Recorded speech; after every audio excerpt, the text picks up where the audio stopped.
actúa sobre el angiotensinógeno que es producido en el hígado, se convierte en angiotensina 1. Y la angiotensina 1 no tiene acción fisiológica, tiene que actuar una enzima que es la ECA, que le llaman, o que es enzima convertidora de angiotensina,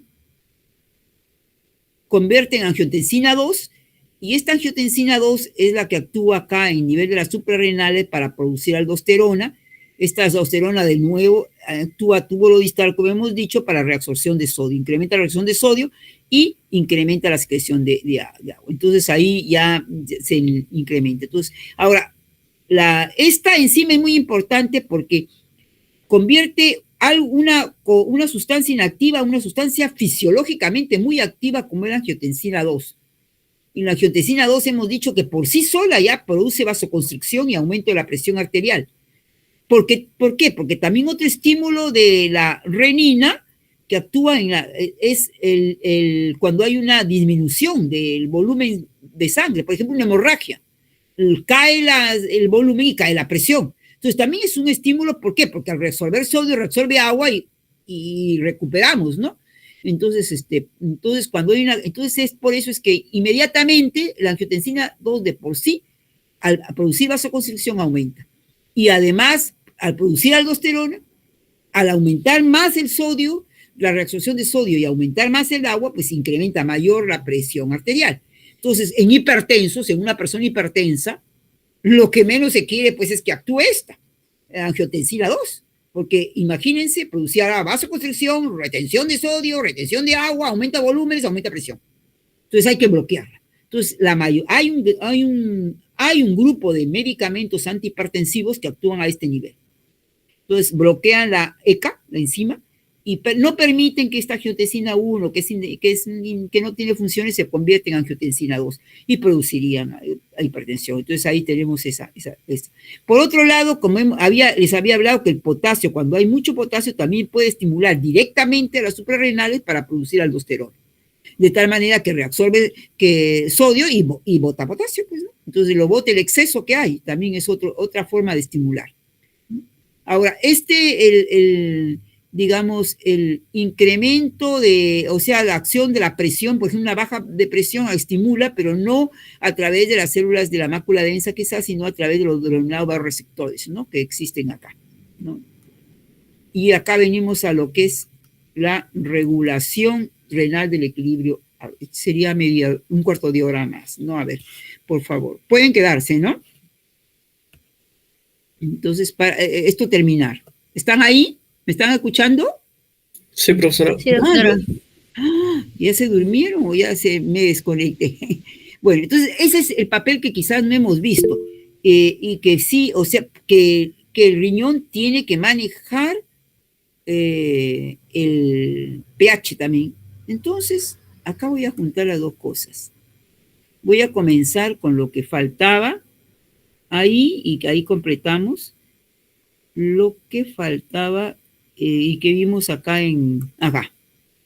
Ya, entonces, el pH del medio interno. ¿Se ve? Sí, ¿no? ¿Sí? Se ve, profesora, sí se ve. Sí. Entonces, veamos. Algo que regula el riñón es el pH. Y ustedes saben que el pH depende de la concentración de iones y hidrógeno. Entonces, recuerdan también que el valor del pH normal en sangre, en plasma, es de 7.4,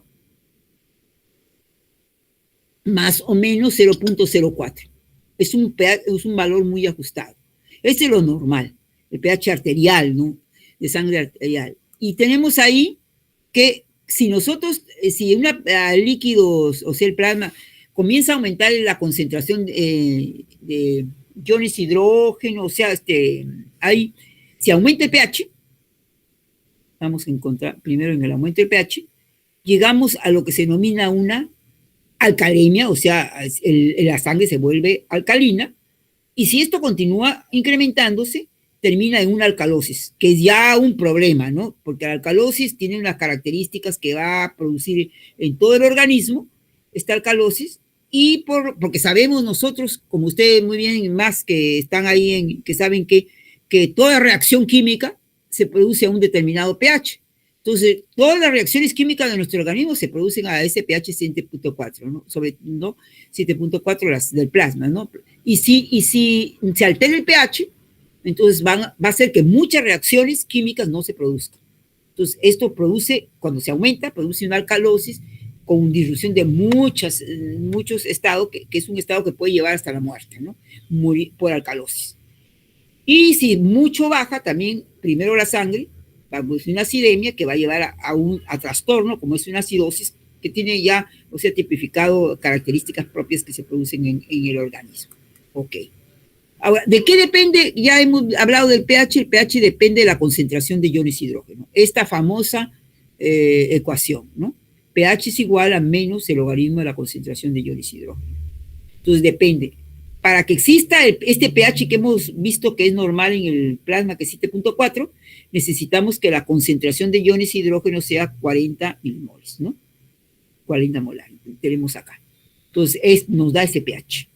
Entonces, ahora hay una ecuación como el pH depende de la concentración. Ahora, si queremos saber, por ejemplo, la concentración de iones hidrógeno, sabemos que la concentración de iones hidrógeno será igual, y conociendo el pH, es igual al logaritmo de pH, ¿no? Entonces ahí tenemos ahí. Entonces acá veamos la ecuación de Henderson. ¿Qué dice la ecuación de Henderson-Hadamard? Que también debe ser bien conocida por ustedes ya. Es una ecuación que nos relaciona el pH con la concentración del sistema buffer, y aquí aparece la palabra del sistema buffer, ¿no?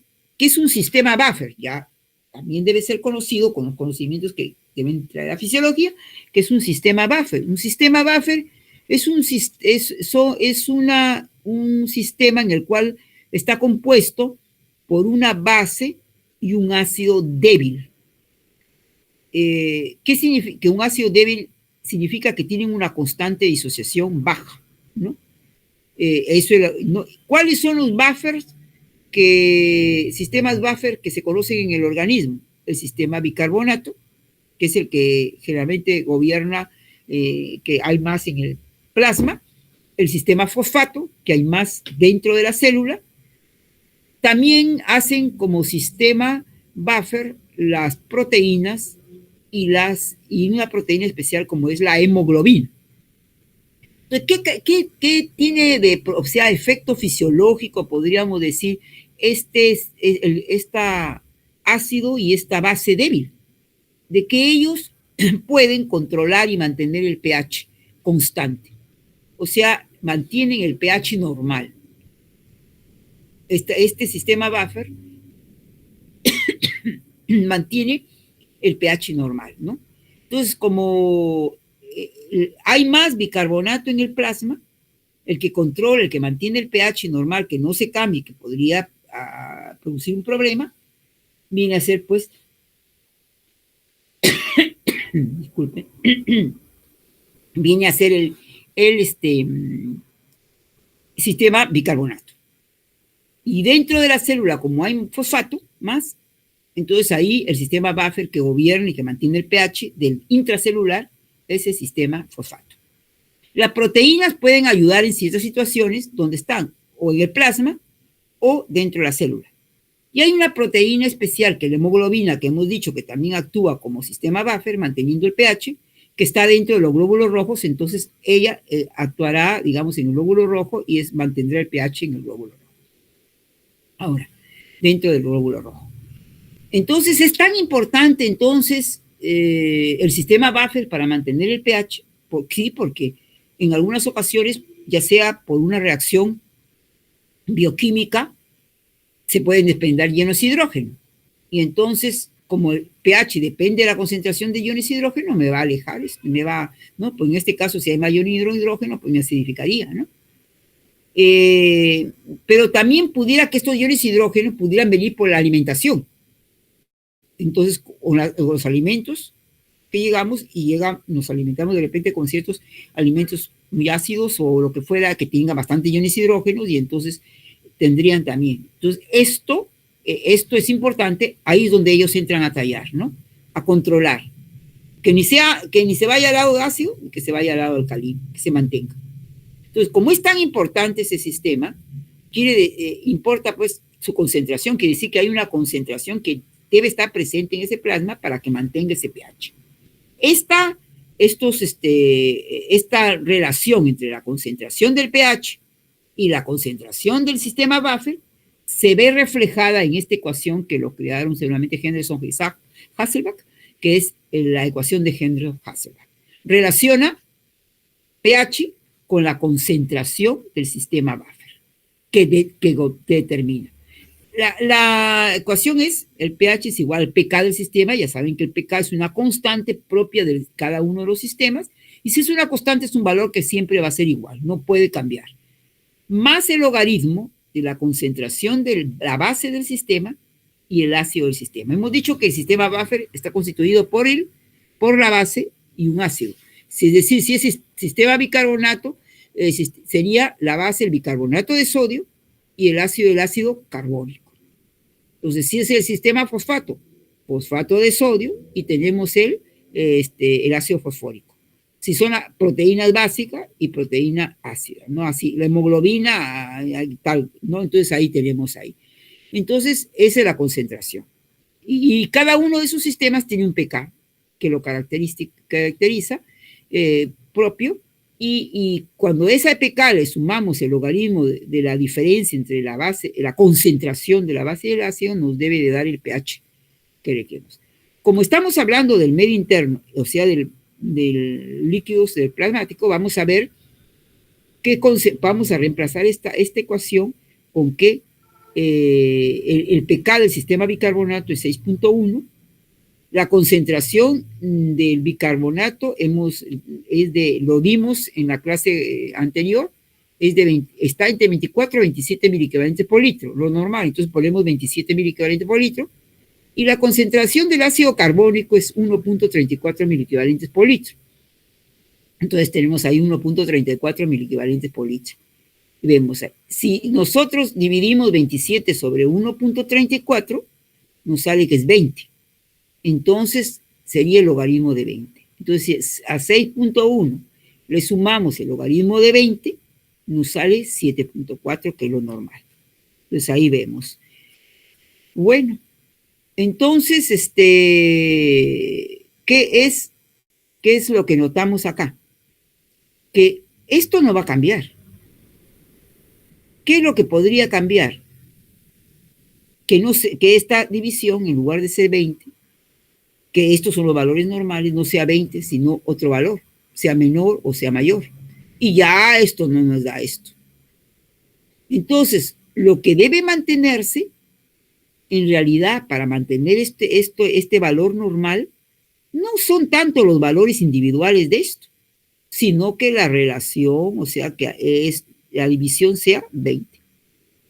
Entonces, si yo duplico esto y también duplico esta concentración, no son valores fisiológicos, no son valores normales. Pero si lo divido, me va a dar 20. Entonces, mantendrán siempre 7.4. Entonces, es posible tener un valor normal con valores no normales o no fisiológicos de bicarbonato y de ácido carbónico. Eso es posible. Entonces, si nosotros hacemos un estudio del equilibrio ácido-básico de 2 personas, puede que una me salga, le mide el pH de la sangre y me da 7.4. Pero mido la concentración de bicarbonato del plasma y me da 27. Y mido la concentración en el ácido, me da 1.34. Entonces, es un pH, está en un equilibrio ácido básico normal. Mido a la otra persona, también me da normal, 7.4. Pero cuando yo le mido 27, no me da 27. Pongamos, me da elevado, o disminuido. Pero el 1.3 tampoco no me va a dar, me va a dar también aumentado o disminuido, pero veo que la relación es de 20. Por eso el logaritmo de 20 me da esto. Entonces, en uno es normal y en el otro también es normal el pH. Pero digo que es normal compensado, porque entiendo que ha habido alguna cosa que a esa persona iba a romper ese equilibrio del pH, pero el sistema buffer lo ha arreglado. ¿Y cómo lo ha arreglado? Sacrificando sus propios valores, pero manteniendo esta relación de 20. ¿Ok? Para mantener. Ahora, ¿por qué es necesario que intervengan estos sistemas buffer que generalmente están compuestos por un ácido y una base débil? Por lo siguiente, antes de pasar a la siguiente lámina, que me había olvidado indicarles, el pH, hemos dicho que es igual depende de la concentración de iones hidrógeno del medio. ¿No? Depende, si yo aumento la concentración, pero de los iones hidrógeno me va a variar el pH, me va a ser más ácido, ¿no? Y si yo disminuyo, me va a ser más alcalino. ¿Pero de qué? ¿De todos los iones hidrógenos del medio? No, solamente de los iones hidrógeno libres. Es decir, si yo incorporo al organismo iones hidrógeno, sea por la dieta o sea por reacciones bioquímicas, se desprenden iones hidrógeno. Si se quedan libres, me van a variar el pH. Pero si esos iones hidrógeno ingresan a formar parte de un compuesto, ya no están libres. Y al no estar libres, no me varía el pH. Entonces, ese es el concepto del sistema buffer. Un sistema buffer, al estar compuesto por un ácido y una base débil, que significa que no se disocia, entonces cuando el ácido, por ejemplo, atrapa ese ion hidrógeno y lo va a formar parte de su compuesto de ácido, entonces en el medio no va a estar libre. ¿Por qué? Porque ese ácido es un ácido débil, que casi no se va a disociar. Entonces, al no disociarse, lo va a tener atrapado y no me va a variar el pH. Pero si ese ion hidrógeno, pongamos, se une con un cloro en el medio y forma ácido clorhídrico, el ácido clorhídrico es fuerte. Entonces, va a estar ahí, se va a disociar y me va a dar iones hidrógeno libres que sí me varían el pH. Si se une con ion sulfato, me va a dar ácido sulfúrico, que es un ácido fuerte y va a estar disociado con una constante de disociación muy alta y me va a quedar libre. Entonces, la única solución para que ese ion hidrógeno que se libera, ya sea que ingresa con los alimentos o se libera de reacciones bioquímicas, no me varíe en el pH, es que hayan sustancias que lo atrapen y que lo tengan en su composición y no lo dejen libre. Esas sustancias son las que forman el sistema buffer, o sea, sustancias débiles que tienen una constante disociación y que baja y que al no disociarse la van a tener atrapada. Entonces, ese es el concepto del sistema buffer. Por eso es que existen esos tipos de sistemas, ¿no? Entonces, este sistema lo va. Entonces, por eso es importante mantener esa concentración. Entonces, ¿cómo funciona? Ya hemos dicho ahí.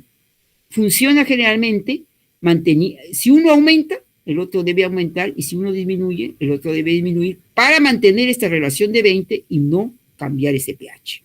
Entonces, veamos en la siguiente los mecanismos de compensación.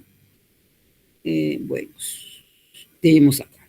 Aquí vamos a ver cómo actúa el sistema buffer cuando ingresa un ácido fuerte y cuando ingresa una base fuerte.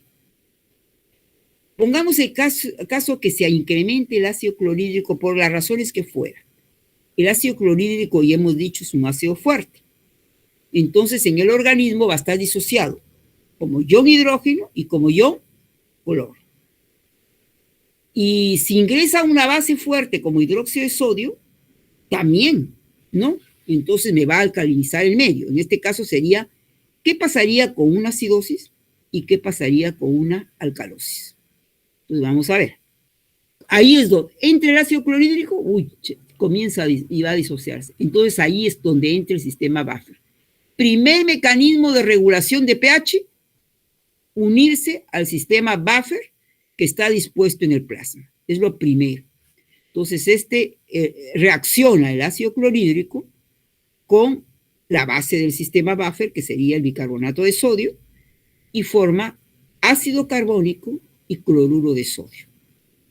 Entonces, miren, este ion hidrógeno que estaba libre, porque estaba unido al ácido clorhídrico, ahora va a formar parte del ácido carbónico que es débil y que lo va a tener atrapado, y al no tenerlo libre, no me varía el pH.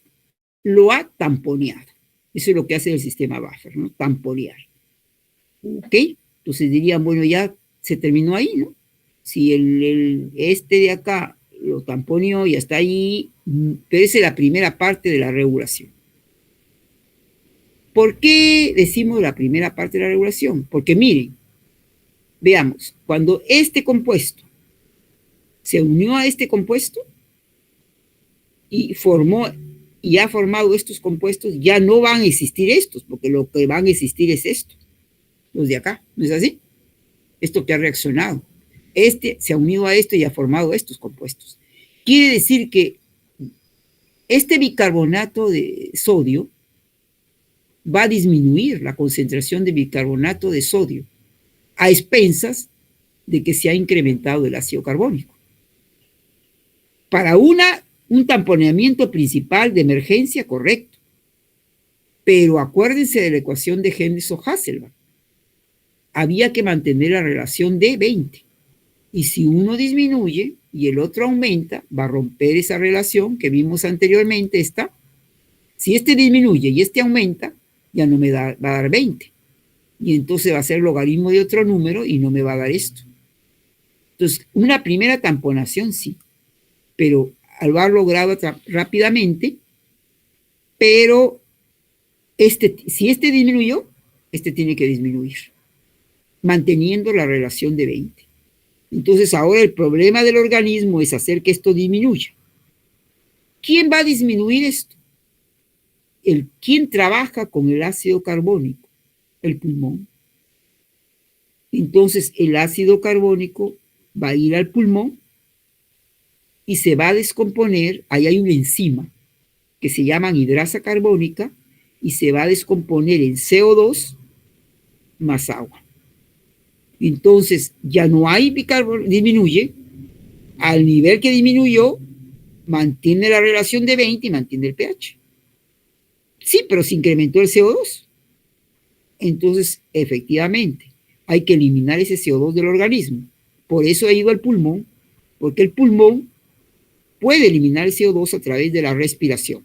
Entonces, esta acidosis que se produjo va a hacer que el pulmón hiperventile, o sea, que aumente la frecuencia de respiración para eliminar este CO2, ¿no? Y ahí se reguló.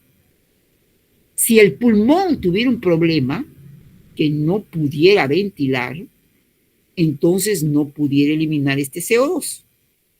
Y al no poder eliminar el CO2, esa anhidrasa carbónica que trabajó para este lado, trabaja para el otro lado y no va a permitir, entonces formar una acidosis de tipo respiratoria. Entonces ahí tenemos. Entonces, pero si esto normalmente se elimina, entonces, ¿qué tendríamos ahí? Ese es el caso, pH normal, pero bicarbonato disminuido y ácido carbónico disminuido, pero manteniendo esa relación de 20, que nos hace que el pH sea el mismo. Ahora vamos a ver qué pasa en una alcalosis. En una alcalosis vamos a ver que un incremento de bicarbonato, de hidróxido de sodio, que es fuerte.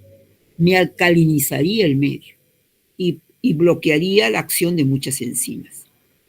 Entonces, de nuevo entra el sistema buffer, pero ahora no va a reaccionar con bicarbonato, como entra un hidróxido, va a reaccionar con el ácido carbónico, que es el otro componente del sistema buffer bicarbonato.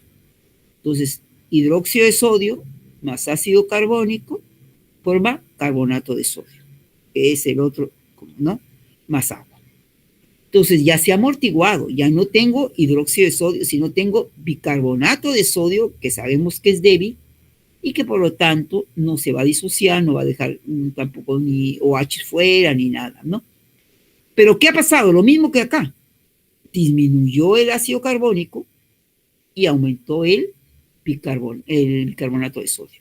Entonces ahora a quien hay que disminuirlo o sea, la primera amortiguación se ha hecho, pero la segunda sería ya disminuir el bicarbonato. ¿Quién trabaja el bicarbonato? El riñón. entonces va hacia el riñón y lo único que hace es que se filtra y se elimina a la orina produciendo una orina alcalina. O sea, el riñón se encarga de sacarlo del organismo para que se mantenga esa relación de 20 y el pH no sea afectado. Veamos bien. Entonces, la regulación del pH del organismo es algo que no es solo un componente.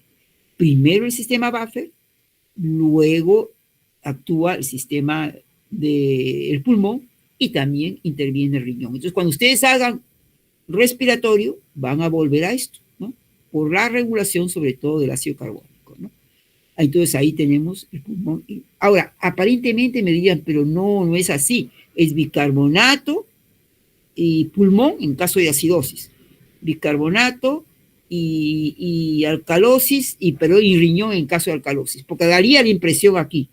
No es para explicar en forma didáctica aquí cada uno de ellos, pero en realidad vamos a ver que el riñón también interviene cuando hay acidosis, o sea, si también ellos dos se colaboran ya en casos fisiológicos de que haya un disturbio y la persona entonces se va a colaborar. Por ejemplo, vamos a ver que el riñón puede coger cuando hay un exceso de CO2 que el pulmón por alguna razón no lo puede eliminar, sea porque hay mucha acidosis o porque el pulmón está dañado.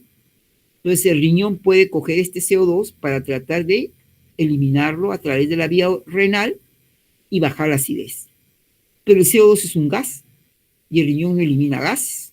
Entonces vamos a ver cómo la célula renal va a convertir este CO2 en un compuesto que sí puede eliminarlo a través de la orina. ¿Y cuál es el compuesto que puede eliminarlo? Vamos a ver que a través de reacciones va a producir ion hidrógeno, que es el que hemos visto en el túbulo distal y colector, se produce en caso de que hay una acidosis para eliminar a través de la orina. Entonces, esta es la forma. Bueno, acá prefiero irme todavía ya, al otro, a fin de a continuar con, y luego venir. Fin, ya. Entonces, aquí no más estaba esta, y aquí terminaba ya la presentación de medio interno, ¿no? Los casos de que mejor vamos a la parte de final de acá, del otro, que es la regulación. Entonces ya hemos entendido cómo actúa, ¿vieron? Entonces el pH. Entonces ahora, ¿qué vemos? Entonces, lo que les decía, venimos que el riñón, entonces, ya hablando concretamente de lo que nos interesa, porque ya respiratorio, cuando vean la parte respiratoria, cuando vean respiratorio van a ver el CO2, pero de todas maneras tenemos que tocarlo acá. Entonces, el riñón no solamente, aparentemente como hemos visto, es cuando hay mucho bicarbonato, entonces a través del filtrado llega y lo excreta, ¿no? Esa sea la orina. Pero no es solamente eso, hemos dicho. Entonces, hay tres formas en las cuales se va a regular el pH. Una es excretando el exceso de bicarbonato, ¿no? Que puede venir a través del riñón, a través del filtrado, que quiere decir que ha estado en el plasma, pero hay otro bicarbonato que él puede formarlo dentro de la célula renal, que es el bicarbonato, que se llama el bicarbonato secretado, o puede excretar tanto el filtrado como el secretado. Entonces, hay un bicarbonato, me explico, hay un bicarbonato que se eleva en el plasma y que va a llegar bicarbonato, gran cantidad al riñón, y que ese es el que lo va a pasar de largo, en caso de que hay mucho. Pero siempre lo va a pasar de largo, en realidad. Y hay otro bicarbonato que lo va a formar la célula renal. Hay dos que vamos a ver, no hemos visto todavía. Solamente tengan eso de que lo forma la célula renal. Entonces, en caso de que hay en el caso de alcalosis, va a excretar el bicarbonato, ya sea el filtrado o el que va a formar en la célula renal. Ahora, también, ¿qué puede hacer el riñón? Reabsorber bicarbonato. O sea, ¿cuándo reabsorberá bicarbonato? Cuando el organismo está en una acidosis y necesita amortiguarlo.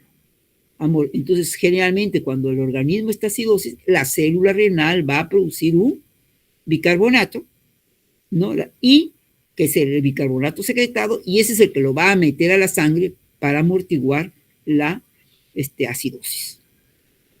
Y lo otro es la excreción de iones hidrógeno, lo que les indicaba, cuando hay también una acidosis.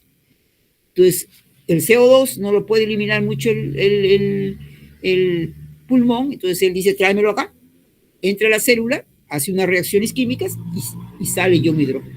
Allá, ion hidrógeno sí puede eliminarlo a la orina y lo elimina acidificando la orina. Entonces, 3 formas. Una, excreta bicarbonato, ya sea el que viene por el plasma o el que va formado en la célula renal, en el caso de la alcalosis. Reabsorbe bicarbonato, que generalmente es el bicarbonato que forma en la célula renal, que es el secretado, en el caso de la acidosis. Y excreción de iones hidrógeno también en el caso de la acidosis. Bueno, ¿cómo estos iones hidrógeno que va a formar la célula renal en el caso de la acidosis, cómo los podemos encontrar en la orina? Los podemos encontrar como ion hidrógeno libre, ya hemos dicho, como ion hidrógeno fosfatado y como ion hidrógeno amoniacal. Esas son las 3 formas que... Entonces, si nosotros queremos saber qué cantidad de iones hidrógeno está eliminando el riñón en una acidosis al riñón, o si está en acidosis o no, entonces hay que medir el ion hidrógeno libre, medir el ion hidrógeno fosfatado y ion hidrógeno amoniacal. ¿Cuál es el ion hidrógeno libre? Ya hemos dicho, el ion hidrógeno que se encuentra libre es el que nos da el pH. Entonces, el pH de la orina, medir el pH de la orina, con ese dato nosotros podemos calcular el ion hidrógeno libre. El ion hidrógeno libre está dado por el pH de la orina. Acuérdense, ¿no? Entonces, ahí. Ahora, la orina no tiene un pH fijo, como en el caso de la sangre, ¿no? Que tiene un pH sangre arterial 7.4, hemos dicho más o menos 0.04. No tiene un pH fijo. Las orinas pueden haber orinas desde el lado ácido, que tengan un pH 4.5, hasta orinas del lado alcalino 8. Entonces podemos tener orinas de 5, de 5,5, de 6, 6,5, 7, 7,5, no, 7,4, 7,3, 7,2, en fin, pero toda esa gradiente, desde 4.5 hasta el 8. Entonces, si una persona está cercana a orinas del pH, se le mide de 4.5, cercano a 4.5, está dando una orina ácida, ¿no? Pero si una persona está en un estado de alcalosis, va a dar una orina alcalina que está cercana a 8, ¿no?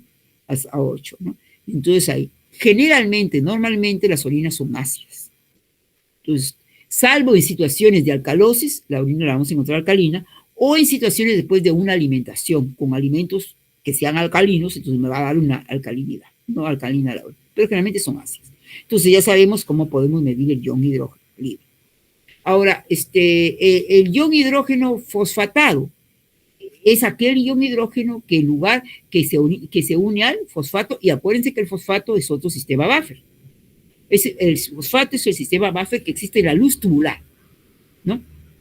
Generalmente. Entonces, tenemos ahí que hay el sistema buffer fosfato. Entonces, es un ion hidrógeno que no está libre, está tamponeado porque está formando parte del ácido fosfórico, ¿no? Es ahí. Entonces, ahí este ion hidrógeno fosfatado, ¿no? Entonces, no podemos medirlo libre porque está unido. Entonces, ¿qué tenemos que medir? Cantidad de fosfato, ¿qué ácido fosfórico? Ahí tenemos que titular la orina. Si queremos medir para lo que se llama titular la orina, o sea, darle gotas de una álcali hasta que lo llevemos a la neutralidad y hacer cálculos. Ustedes que son expertos de farmacia en eso, hacen sus cálculos y con cálculos sabemos qué cantidad de mililitros hemos gastado y sabemos qué cantidad de concentración hay de iones hidrógeno, ¿no? Entonces ese es el ion que es ese análisis de que se denomina la titulación de la orina. Y los iones hidrógeno amoniacales, quiere decir que hay otros iones hidrógeno también que no estuvieron libres, no se han unido al amoníaco, sino se unieron al amoníaco, ¿no? Para formar amonio, sales de amonio, generalmente se encuentra como cloruro de amonio. Entonces se dosa el cloruro de amonio y ahí se hace el equivalente cada molécula a un ion hidrógeno y se puede sacar. Ahora, ¿quiénes darán los iones hidrógeno libres? ¿Qué hemos dicho? aquellos iones hidrógeno que se unieron a ácidos fuertes, a un radical de ácido fuerte y formaron ácido fuerte, porque esos son los que van a estar disociados. Entonces cuando sale el ion hidrógeno de la célula renal hacia la luz tubular, le queda, llega y dice, ¿con quién me uno, no? ¿Con quién me voy de compañero? De repente uno se unió con el cloro, o con el sulfato, que pasaba por ahí, le gustó y se unió. Ese va a estar libre, porque siempre va a estar disociado. Eso va a dar los iones hidrógeno libre. Pero si uno salió y se unió con el fosfato, entonces resulta que va a estar ahí, va formando parte del ácido fosfórico y entonces no va a estar libre. Solamente me da la acidez de titulación. La acidez de titulación. Y el otro le gustó el amoníaco, entonces formó amonio con un ion hidrógeno más y me dio los iones hidrógeno amoniacales. Entonces depende de quiénes. Generalmente iones hidrógeno libres hay muy poco lo que se une. A pesar de que me da la variedad de pH, la concentración de iones hidrógeno es muy poco la que se une. Generalmente la mayoría se une como fosfatos y o forman sales amoniacales. Más como en porcentaje más como amoníaco que como fosfato, ¿no? Entonces ahí tenemos, ¿no?, las sales que se van a unir, ¿no? De tal manera que si a uno le pregunta, ¿cuál quiere saber el total de iones hidrógeno? Claro, diría, tengo que ver cuántos están libres, cuántos fosfatados y cuántos amoniacales y sumarlos.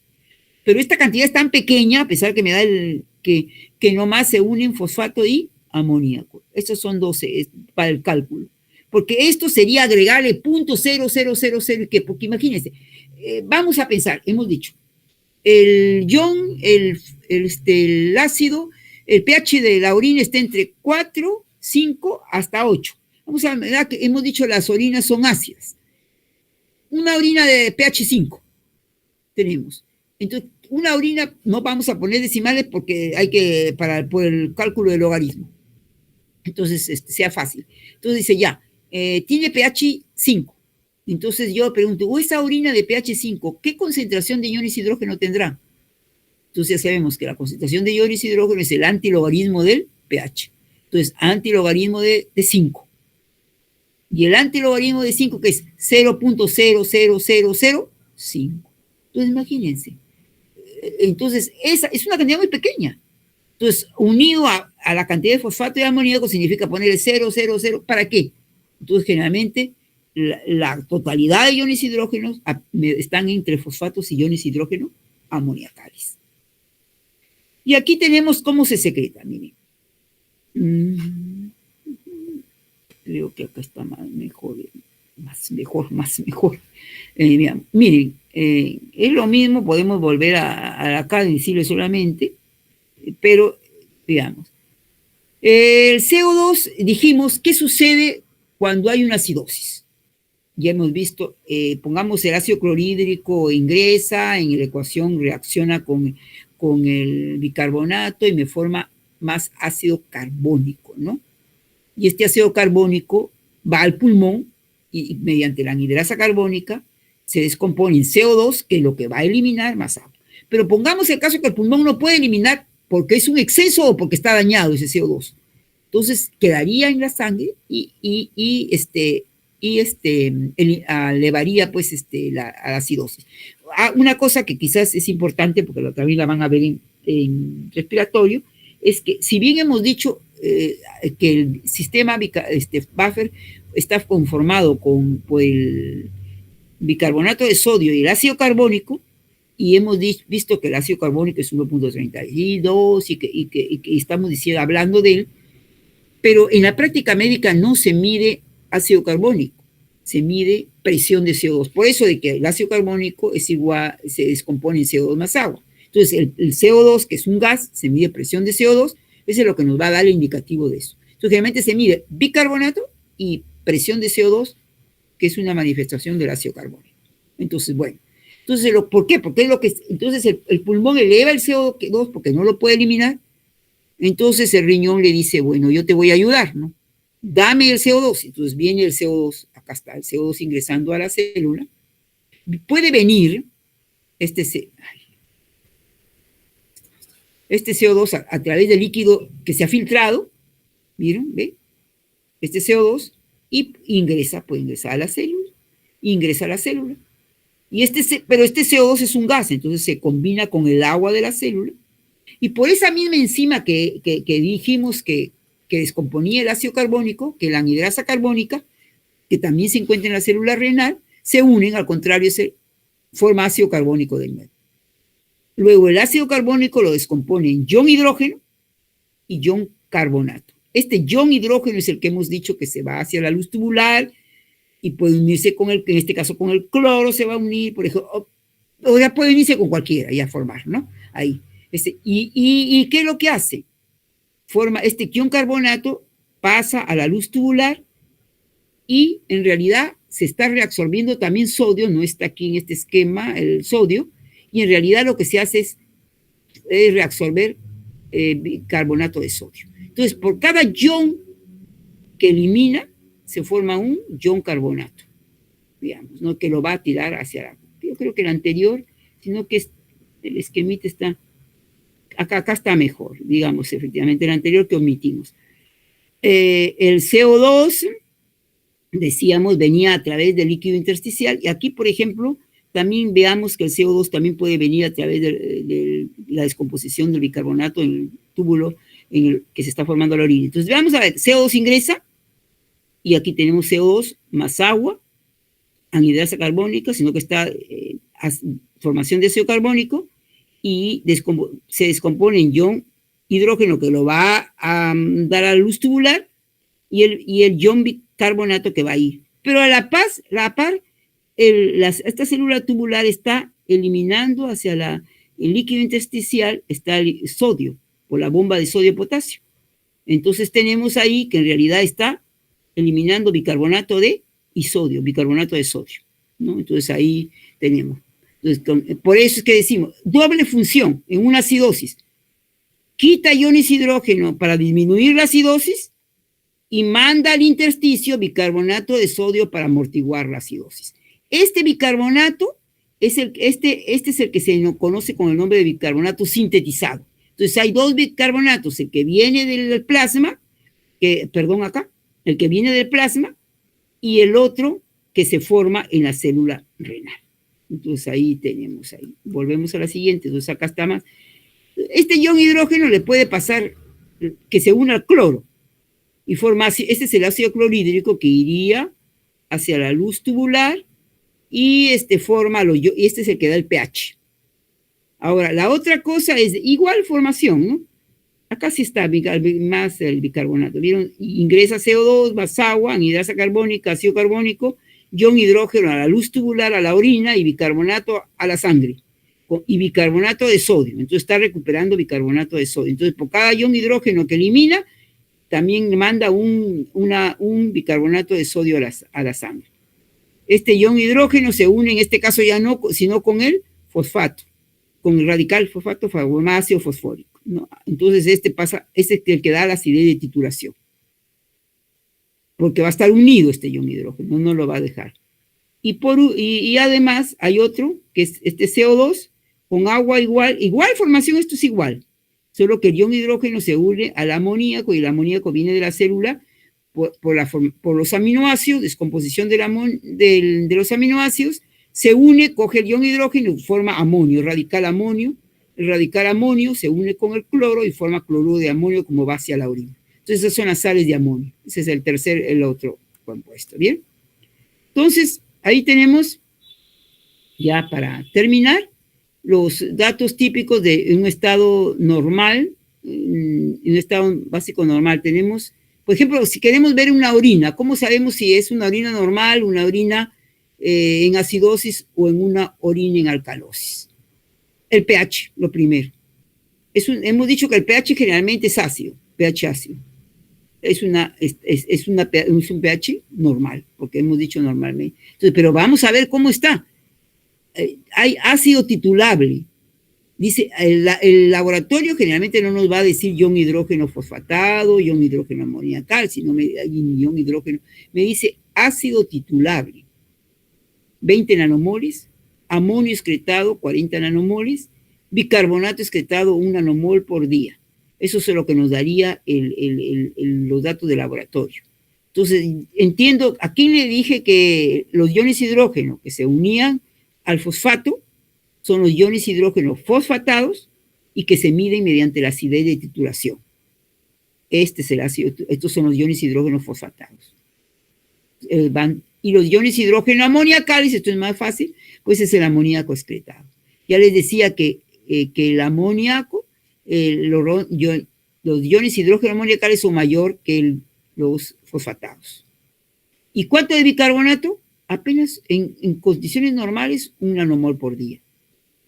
Eso es. Entonces, yo les decía que por cada, ahora sí yo les diría, ¿cuál es la cantidad total de iones hidrógeno excretados? El excretado fosfatado más el amoniacal y sería más el libre, pero ya hemos dicho que el libre es muy pequeño, efectivamente, pH urinario es 6. Y entonces el antilogaritmo de 6 es 0.000006. Entonces sería una cantidad muy pequeña, que le agregaría que no vale la pena. ¿Cuál es la cantidad de iones hidrógeno excretados en la orina? La suma de titulables más suma de excretados, o sea, 60 nanomoles por día. Serían 60 nanomoles por día. Que serían 60.00006, no vale la pena. Eso es. Entonces, si se ha formado 60 nanomoles, lo que les decía en el esquema anterior, quiere decir que también se han formado 60 nanomoles de bicarbonato. Creo que aquí tenemos. O sea, por cada ion hidrógeno se forma un ion bicarbonato. Entonces, también se han formado 60 de bicarbonato. Pero como aparece 1 en la orina, 1 nanomol, quiere decir que los 59 han sido reabsorbidos, o sea, añadidos al cuerpo, reabsorbidos. Tenemos ahí. Entonces, esto es normal, o sea, normal, esto es mayor, el doble casi del ácido titulable, la suma me da los iones hidrógeno excretados, y por lo tanto, si hay 60 nanomoles de iones hidrógeno, también habrán 60 nanomoles por día de bicarbonato formado. Pero como solamente hay 1 excretado, quiere decir que los 59 se han reabsorbido. Y este es el pH urinario. Ahora, veamos en una alcalosis.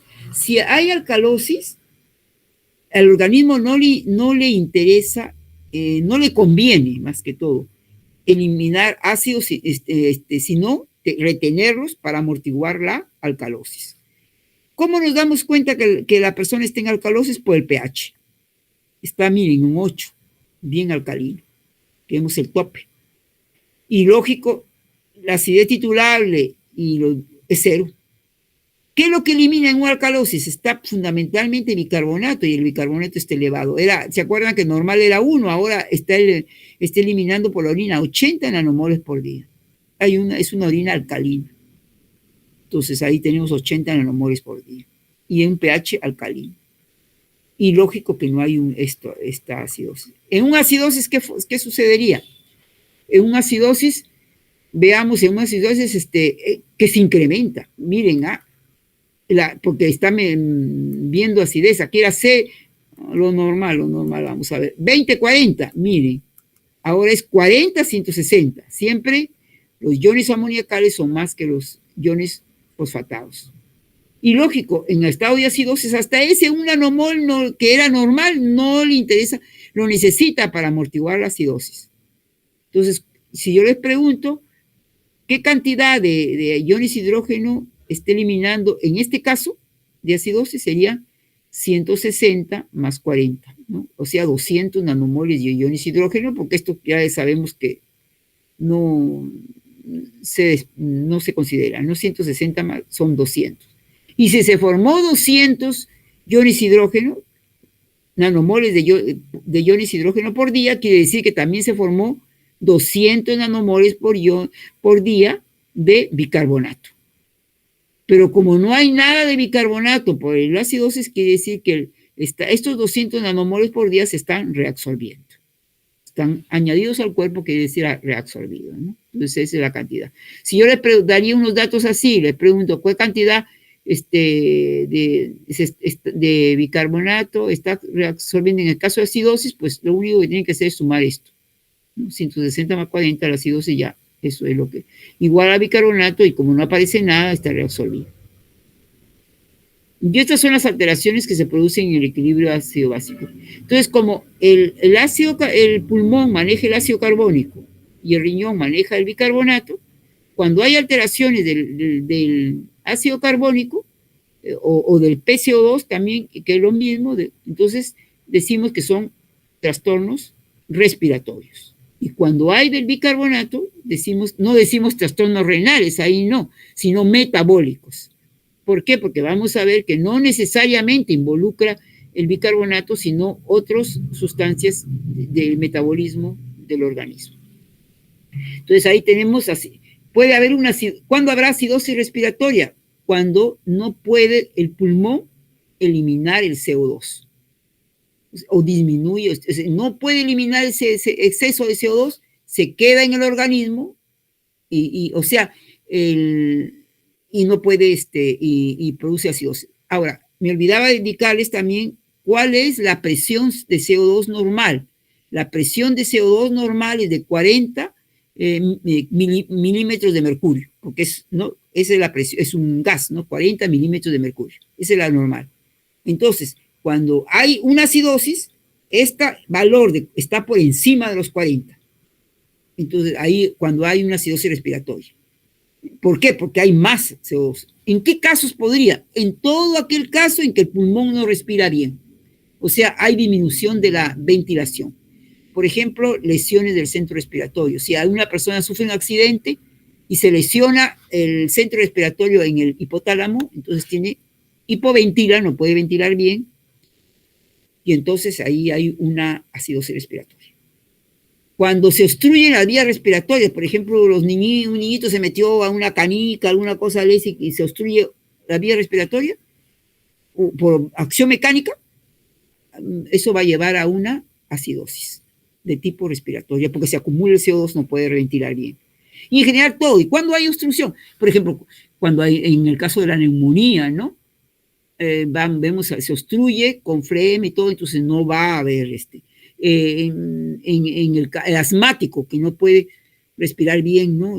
Entonces también, entonces no ventila bien, hay retención de presión de CO2, aumenta la presión de CO2, acidosis respiratoria.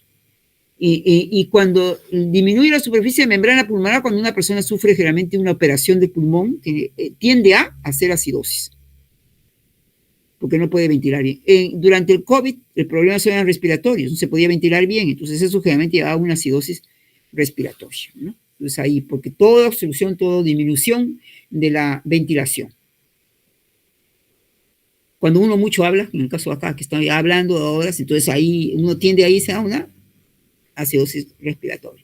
En el caso, en el caso de la alcalosis respiratoria es otra cosa, entonces ahí es donde ocurre.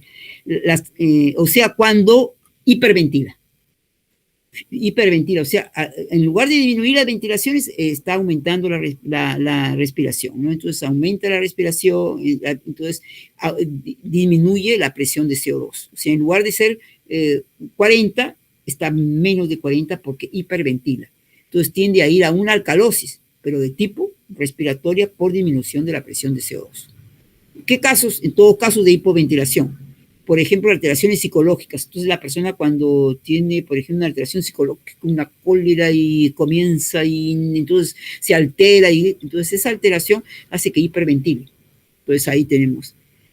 Cuando uno se va a la altura, por ejemplo, y sabemos que uno del nivel del mar se va a la altura, sabemos que en la altura hay menor presión barométrica y eso hace que menos moléculas de oxígeno ingresen al tracto respiratorio. Entonces, como uno necesita más oxígeno, comienza a hiperventilar.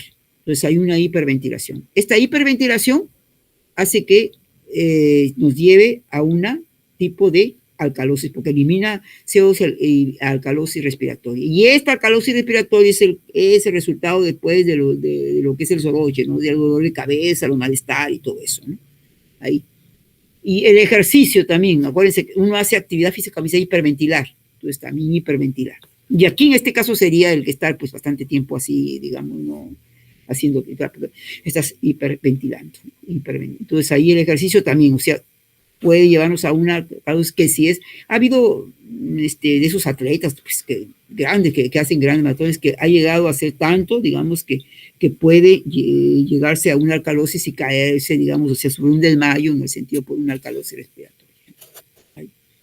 Ahora, los otros trastornos son los debido a una acidosis, ¿no? Entonces, a una acidosis, perdón, a un desequilibrio del bicarbonato, que se denominan alteraciones, se denominan metabólicos del bicarbonato. No lo maneja el riñón, ¿no? Pero ¿por qué? Porque no significa solamente aumento, claro, un aumento de bicarbonato nos va a dar una alcalosis, pero muchas veces es una disminución de los ácidos metabólicos, y como son del metabolismo o producción de ciertas sustancias alcalinas, entonces ya no es necesariamente del bicarbonato, entonces por eso dicen metabólicos.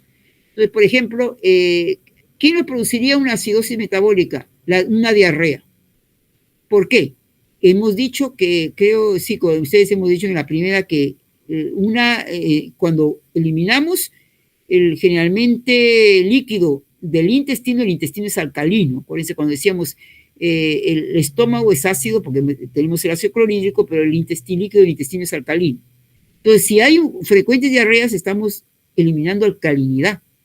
Y entonces el organismo está yendo a un estado acidótico, de acidosis. Y si esto se hace más grave, pues va a ser una acidosis, ¿no? Por ejemplo, y ahí tenemos, ¿qué produce la acidosis? Acúmulo de ciertas sustancias ácidas. Por ejemplo, en la uremia, en la diabetes mellitus, en ciertas situaciones, por ejemplo, en la diabetes mellitus hay acúmulo del ácido acetoacético. Entonces, esto da una acidosis que no es necesaria, es por acidosis metabólica. No es un ácido, no tenemos ahí del metabolismo. Igual, alcalosis metabólica significaría incremento de bicarbonato, ¿no? Alcalosis, o disminución de la acidez, ¿no? Por ejemplo, pérdida en el caso del vómito de ácido clorhídrico. Si perdemos ácido clorhídrico por continuos vómitos, entonces, ¿qué tenemos? Perdemos acidez, una alcalosis metabólica. Y ingesta excesiva de medicamentos alcalinos. Hay unas personas que toman muchas veces para su acidez estomacal, toman medicamentos alcalinos, ¿no? Los diferentes que hay, y hay veces se puede exceder, entonces se puede llegar a una alcalosis. Y el exceso de aldosterona, acuérdense que yo les decía que la aldosterona actúa a nivel del túbulo distal.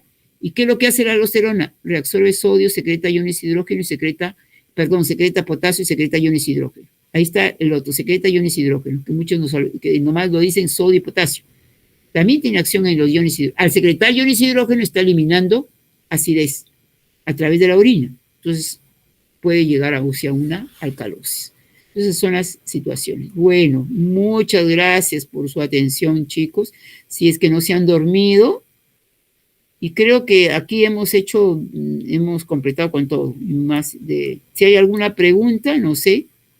Ustedes sí preguntan, pero lamentablemente este sistema pues permite de que no, creo que no vernos y